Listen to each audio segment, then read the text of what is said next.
Hey, what's going on? It's the Deja Vu Show on WBLS. We're in the building with Roland S. Martin. Roland Martin Unfiltered. We've seen him giving us news and entertainment, seen him busting a move, dancing and everything. You know you like to turn up, Roland. Welcome to the show. Glad to be here. We are so glad to hear you and see you and get your perspective to hear about your new book, White Fear. Talk to us. What's going on? You're one of those guys that just has all of the political info. So you can break it down for the common person like myself. Not a problem, So we understand. But talk to us about what's going on with your book, first and foremost. Well, it's real simple. I've been saying this for the last 13 years with the demographic changes, white folks are losing their minds because they can't handle losing power, losing influence. The whole critical race theory, attacks against diversity, equity, and inclusion, multiculturalism, is all about that. By 2043, whites will be the minority in this country. Right. And so this is about them losing that. And so you're now in a situation where black folks, Latinos, and others, we now get a say-so in this country. And a lot of them can handle it. January 6th was about that as well. January 6th, the things that are coming out. I mean, we knew, right? Yeah. But as I said, hashtag, we tried denying. to tell you. And in fact, on January 6th, I was in Atlanta. Warnock had won the night before. And they had a luncheon with his staff, and it was playing out on television. And then all I got afterwards, a media asked me, they said, what was going through your mind? I said, I was glad. They're like, what? Even my publicist was like, you shouldn't say that. I said, no. I said, the world got to see what we've always said, right, how white folks react when they don't get their way. And that's what it was. Donald Trump was pissed off. He targeted 4 cities, Atlanta, Philadelphia, Milwaukee, Detroit. Black cities. That's what that was all about. That's why the cover art is this white man with his arm outstretched, basically saying all this is ours. Well, that's what they're angry about, that it's no longer all theirs. And so you're seeing this backlash. In every point in American history, a period of black success has always been followed by white backlash. And that's what we're seeing here. And so they want to codify it in law. They want to hold on to this power as much as they can, because they see what's coming. And guess what? It's what it is. Right. They the ones who stop having babies. No, numbers don't lie. The numbers just don't lie. Oh you can't, gosh. If you stop having kids, guess what? If people die, your numbers are going to go down. Hence the reversal of Roe v. Wade and all this stuff. And that's why they holler in great replacement theory. No, y'all stop screwing. Don't blame us. Roland, he is definitely unfiltered for real. That's right. Okay, but Roland, let me ask you though, what do you say now? Because we're seeing this with our eyes. They're actually ignoring it. What do we do? Because it's looking crazy. Midterms are on the way. Right. Well, first of all, what has to happen is we need black folks to maximize our power. Say it again. The last election, there were 71 to 73% of all votes cast in the last election were white. So we could talk all day about black this and black that, but the reality is not even 30% of the total electorate were people of color, okay? Which means that we have to maximize. We can't be voting at 40%. Do the math. If you got 500,000 black people who are eligible to vote, and 300,000 of them register, and 150,000 with 300,000 vote, that means 350,000 black people did not participate. Somebody loses. Sherry Beasley, who's running for the United States Senate in North Carolina, she lost her race to be the Chief Justice of the North Carolina Supreme Court by 400 votes. Wow. 400 votes. Wow. Biden only won Georgia by 11,000 votes. Biden-Harris. It was close. So when you look at that, you understand when we maximize. So again, take the 500,000 versus 500,000 who are eligible and only 150,000. Imagine if 300,000 of the 500,000 actually voted. Right. That still leaves 200,000. Do you understand what 150,000 votes will do? You can take gubernatorial races. Yes. You can win congressional races, U.S. Senate races. When Andrew Gillum lost in Florida, he lost by 30,000 votes. So we're not talking about huge numbers. We have to maximize our power. We got to maximize our education. We got to be supporting black businesses and maximizing our economics, and also demanding of those companies out there that get our money for products. What's your rate of return? How are you spending that with black-owned businesses? How are you're hiring transportation companies, catering companies, event planners, okay? Are they black? What is your black-owned media spend? That has to be the state of mind. And so we must be pushing That's a whole lot. We got to break it down because that all black-owned media spend, you know. within media. You got Byron's doing a lawsuit right now against companies. Well, you got that. Well, look, I was being a part of the Black Media Coalition, challenging these folks. But again, it's us, though, leveraging our influence to say, okay, said company, if 15% of your market share for your car are black people, both people holler, boycott. No. But imagine if that thing goes from 15 to 14. Right. I've said to one car company, if it moves from 15 to 14, bunch of y'all losing y'all jobs. I told them to their faces. I said, so it might behoove you to invest in black-owned media, because what you don't want us saying is they don't buy black, so therefore you shouldn't. Right. Okay, so going back to your voter numbers, how do we get people excited to vote? People only want to vote during the presidential election, and if that. Well, that's because that's where most of the attention is. First thing, we got to stop saying, y'all go vote. No, you have to talk about the issues, what matters to people. When people come to me all across the country, airplanes, and might be getting my shoes shined in a restaurant or whatever, folks always say, man, we need this. I say, first of all, stop. What do you care about? Two, what are you doing on that issue? Or have you joined an organization? Are you involved in petitioning? See, a lot of folk want to complain on social media. They want to complain and call in radio stations. But what are you doing? See, voting is the end of one process and the beginning of another. So even in November, if your candidate doesn't win, how are you now going to city council, school board, county commissioners? How are you now challenging power to say, this is what we still want? It's easy to yell, we want tangibles. Someone can promise you something during a campaign, right, but you have to make them do it after they win, which means you got to still show up and mobilize and organize it. So we got to educate people first. Once they're educated, then they register. Then once they register, we now got to go back to say, how we getting you to the polls? And so it's a multi-pronged strategy. Do we have time to do that now with the midterms around the corner? Look, it's less than 40 days. In some states, it's first of all, know where you are. What's the deadline to register? If the deadline hasn't come up yet, guess what? Push folks to get registered. Then if the deadline has passed, do you have early voting in your state? If you do, drive folks to vote early. Don't wait till election day. And now it's mobilize folks. Look, we mobilized black people in Montgomery to not ride the bus. And so how are we utilizing church vans and individual cars to take folks to the polls? Remember, Beasley lost by 400 votes. That was statewide. Yeah. That means that if 401 people had actually made to the polls, vote for her, she wins. And so we have to think in those terms, how narrow the margins are. Roland, would you run for office? Because I feel like with you, I would vote. No. Come on. No. I've done media since I was 14 years old. Went to Maddox School of Communication. This is the only thing that I've done for 40 years. So no, I wouldn't run. Because I probably would cuss out some voters. Because no, seriously. If somebody came to me and they were like, "What you gonna do about education?" I would say, "Are you a parent?" And if they said yes, and I would say, "Are you part of the PTA?" And the moment they said no, I would cuss them out. Roland! No, because you can't be a parent and ask a politician, what are you going to do about education if you are too sorry and lazy to be involved in your own child's education? Well, every parent can't be a part of PTA. That's not true. It is what it is. No, not true. What if you're working? Now, hold up. First of all, I said be a part of. Okay. See, right there. See, you got caught. See? Are you about to cuss me out? I'm about to cuss you out. See, I get the working part, but are you still a member of the PTA? Are you still getting the information? What is your involvement? You can't ask somebody to do something about your child that you are unwilling to do.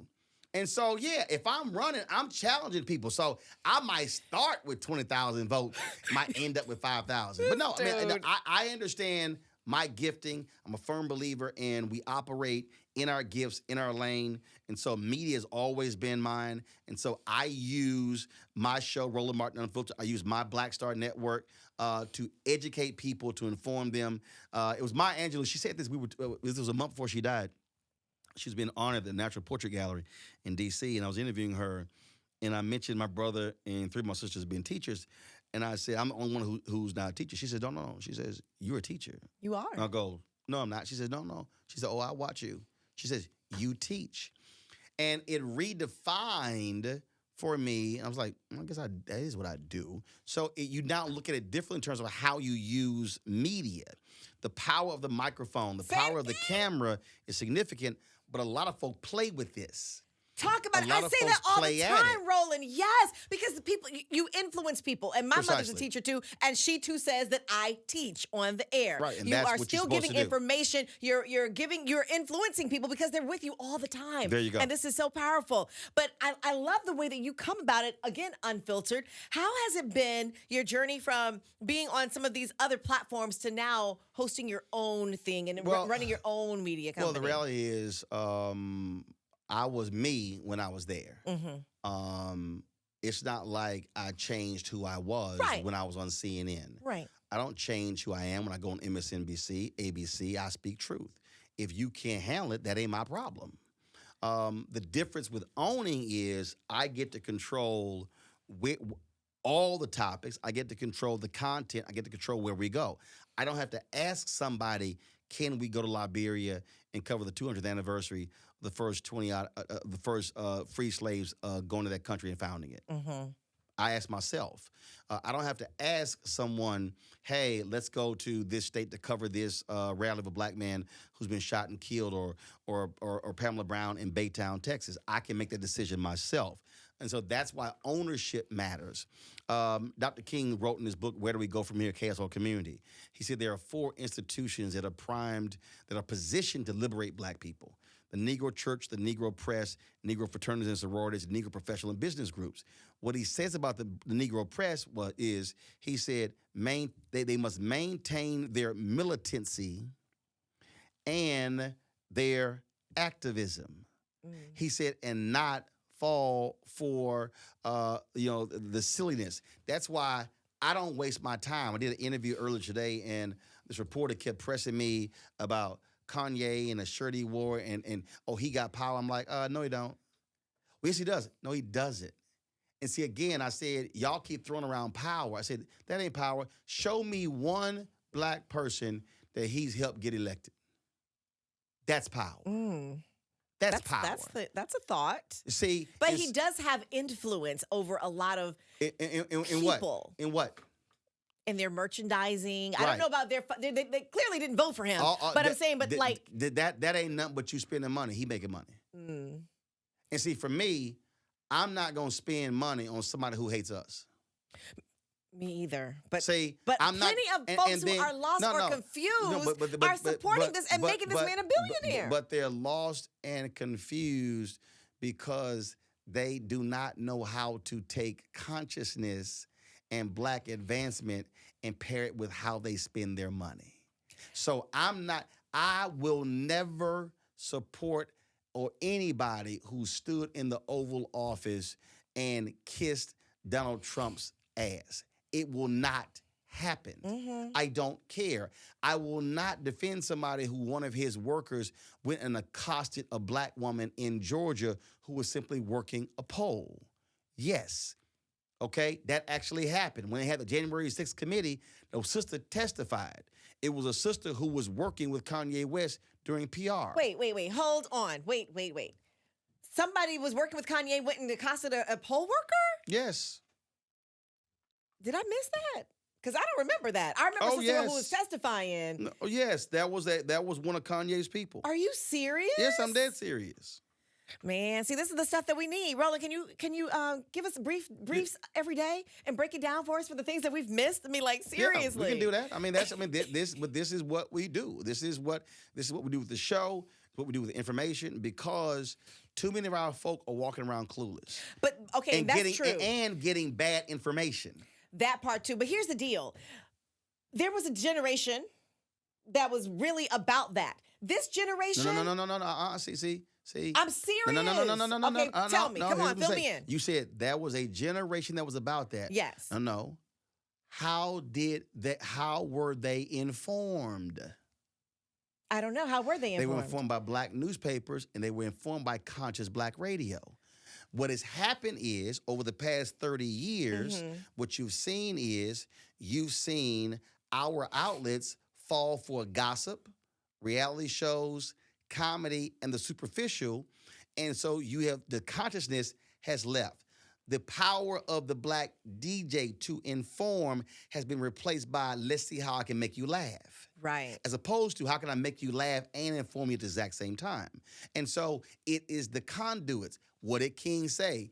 Maintain your militancy and your activism. Yeah. When the engines that drove us then began to falter, black newspapers, circulation went down, Ebony Jet, the black media infrastructure, when that began to decrease, then you saw a less informed black population. That's what happened. That's why, for me, you will not hear who somebody's sleeping with or married to or divorced on my show. I don't care about a reality show. And in fact, I don't allow reality show folk on. That was one of them housewives or one of them basketball wives who ain't even a wife. They came on my TV One show. They came to town to talk about domestic violence. I said, y'all can, I was out that day. I said, y'all can discuss the subject, but you can't say what show she's on. I am not going to, because see, when you allow that stuff to infect you, it affects you and has an effect on you. But it is a part of popular culture. Don't you have to reel them in? No. What you do is you say, if y'all want that mess, y'all go over there. But see, when you allow that, again, to infect your programming, then they crave it like folk crave things we shouldn't be eating. Okay? So just like we have food deserts, we got information deserts. That is true. So when you spend all your time on silly stuff, on gossip, that's why I shut it down, because that ain't doing nothing for us. Now, you might say, well, Roland, you're giving us fruits and vegetables and I want fast food. Well, guess what? That fast food gonna catch up with your behind one day. And that's our problem right now. We are operating at an information deficit, which makes us susceptible to disinformation and misinformation, which the Russians used against us. That's why they target black men. That's why they targeted black social media circles. And so we have got to learn to listen to trustworthy sources. That's why I don't allow lying on my show. If you start lying, and I know you lying, most shows will let you continue. I go, stop. I'm gonna let you finish. But that's a lie. I'm gonna correct you right then, because I can't let my listener or my viewer watch a lie be told, because if they hear it and go, well, Roll didn't say nothing, right, must be true. That happens all the time. When people say, well, some say, who's some? Well, they, who's they? Well, Kamala Harris, she locked up millions of black men. Where? Where's the proof? Right. Who told you that? Right. Where'd you get it from? See, we've got to learn to challenge folks on stuff. So I don't care what group. We can be in a group setting at dinner. We can just be kicking it. It can be the 4, 5, 6 of us. Say something and lie. I'd be like, I'm sorry. That's a lie. And folk be like, no, we just had dinner. No. I can't let the lie stand, because if you leave here, you're going to believe that lie. And now you're going to spread that lie. Ain't going to happen. You've been giving us some insights. So we talked about education. Right. We talked about activism. What's the next step? What do we need to do next? 2 things. Besides First of buy all, your book. For white folks, I need conscious white folks who are like Jane Elliott or Tim Wise to have honest conversations with their own at the dinner table, in their groups, at their churches, because they are in spaces we're not in. That's 1. Right. 2, I need black folks to take seriously the demographic changes. I don't want us to be like South Africa. I don't want the demographic shift to happen. By 2043, our education numbers are still the same. Our economic numbers are still the same. And so we must return to the fervor that we once had when it came to education. We must also begin to practice collective economics. And I say, yes, get the book at Barnes & Noble, get it at Amazon, get it at Target, at Books A Million, or go order from a black bookstore. See, you see, it's one thing to say, oh, man, we got to support each other. Okay, are you doing it? How are you doing it? Right. How are you practicing that? And so these 2 things has to happen. But absolutely, we have to have white folks who stop making excuses for their own, well, they didn't really mean it. And I'm not talking about white conservatives. I'm talking about white liberals, too. I'm talking about these white Democratic strategists who control all of the advertising money of these campaign funds and don't spend that money on black folks to turn the vote out and they're becoming millionaires and again wanting to work for free. So I want to see black media strategists, black pollsters, black campaign strategists who are controlling the resources. This is a money conversation. Right. If you ain't talking about money, you ain't talking about America. There's only one federal agency that shares along with the White House. One. Treasury. White House is power, Treasury is money. Power, money, money, power. Money, power, That's respect. America. And so we have to understand that. So this notion of white fear, the changing demographics, they do not want to let control of the power and the money. And so that's why they want to hold on to this as long as they can. I want us to escalate this and not fall for, well, these things take time. No, we ain't got time. We don't. Time That's is why, of the that's essence. why King's book was called his book on the Birmingham jail was called Why We Can't Wait. I ain't waiting. I had one guy, a media guy, he gave a quote in an interview. He's like, well, these things take time. I called him and said, you 78. No, the average life expectancy for a black man, I'm like, you've gone past that. Yeah. So every day you here is a bonus day. What you talking about waiting? I said, I'm 53. I want to enjoy the fruits of my labor. I'm not trying to sit here and bust my behind and go, well, you know, the generation after this one can benefit. No. I need to get paid today. That has to be our sense of urgency when it comes to preparing for this shift. We've got to get serious about what we're doing and not play games. And so that's why I don't waste time with these gossip folks and this silly stuff, you know, and I don't go somewhere else with that. I waste no time with it. Do I need to stop spilling my tea then? I mean, I like to have a little bit of gossip interspersed. That's fine, but I don't do it. Y'all should see the way Roland's like, that's all right, but you. That's fine, it's you, but hey, and I tell folks, y'all want it, go. I don't care who got married, who's sleeping with who. I don't give a damn who you dating. I don't talk about none of that. I got 2 hours, and I'm going to cram as much power into my 2 hours as possible. And talk to us about what's the future for you. Where are you going? Where will we see you? Oh, is there a biopic? Is there a new tour? This is the some new dance moves? 4-year anniversary, Roland Martin Unfiltered. We launched the Black Star Network a year ago. In about 3 weeks, we'll be unveiling our 24-hour fast channel, streaming channel. So we signed the deal with Amazon. We're going to be on their platforms. And so now we're looking at next. So now you're talking about building out a 24-hour network. And here's the piece. There's nobody in Black-owned media doing what we're doing. Nobody. Right. Not Black Enterprise, not Blavity, not Byron Allen, not Essence, not Ebony, in terms of having right now 6 hours of original content every single day. We're going to move that to 8 and move that to 10. And so truly build a Black network. And unlike Black News Channel, which folded because they know what the hell they were doing, we know how. Why didn't you consult them? Because they didn't want to call. Oh. And the folk who they hired didn't know what the hell they were doing. Ooh. And I explained that to them in the beginning. Actually, I told J.C. Watts early on, do not launch a linear channel. Only make it a digital channel. Linear costs too much, and the numbers simply are not there. But they didn't want to listen. And so every step of the way, I'm like, and I told people who went to work there, I said, let me be clear. Bank the money because y'all not going to be around in a year. I told them. They will tell you. And that's the tea right there. I told them. And so everything that happened, I predicted because it was there, how it was constructed. And so we're not building it that way. We just signed a media rights deal. We now we're partnered with Urban Edge Network. We now have the media rights, negotiate those rights for the Gulf Coast Athletic Conference, which is 8 HBCUs. We've got a major deal we're about to sign in Houston on Friday. Can't wait to announce that. Nice. So it's a lot of things that are happening, but we are truly building a real diversified Black-owned media company. And the other key is we also know how to recirculate our dollars. When I built my studio, we moved to our new studio. My control room was built by a Black engineering company. My green screen from a Black drape company. My lights, a Black lighting company. My set built by a Black set design company.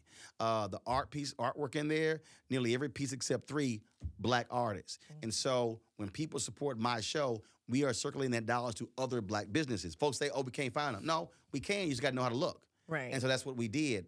So that's practicing Black collective and cooperative economics. And so that's what we're doing. So a lot of great things going. And of course, we tell folk, look, we don't have millionaires and billionaires supporting us, and so they can support us directly. I got black folks who send me 20, 30 checks a week. They like, look, I don't do that Cash App, Zelle, PayPal, Venmo. Right. They still seeing checks and money orders, and I tell them, I said, look, it's a little more, it's a little extra work, but it cash the same. Exactly. And so that's when you know your audience has your back, because since I've launched the show in 4 years, my fan base has contributed nearly $2 million. Wow. And here's the deal. We don't send them swag. They say, we believe in the show. Wow. Because I told them, I said, look, if I got to send you hats and mugs, I said, all that stuff costs, and that's money can go into the show. I got people who tithe every month. I got a woman who sends a check $50 every month for the last 3 years. They believe in what we're doing because we're giving them value. So it started with my show 1 hour. I went to 2 hours. Now we have 6 shows on the Black Star Network, 3 in development. So that's what's up. So everybody download the Black Star Network app. Yeah, you watch us on YouTube, but download the app as well, because again, when we go to advertisers and we show we have 100,000, 200,000, 300,000 downloads, yeah, that matters. So download the Black Star Network app. Thank you, Roland, for stopping by, for your education. I'll be calling you for another breakdown as we get closer. Ain't no thing. Ain't no problem. My phone always on. Y'all holla at him, Roland S. Martin. Thank you once again. Don't call me about the gossip, though.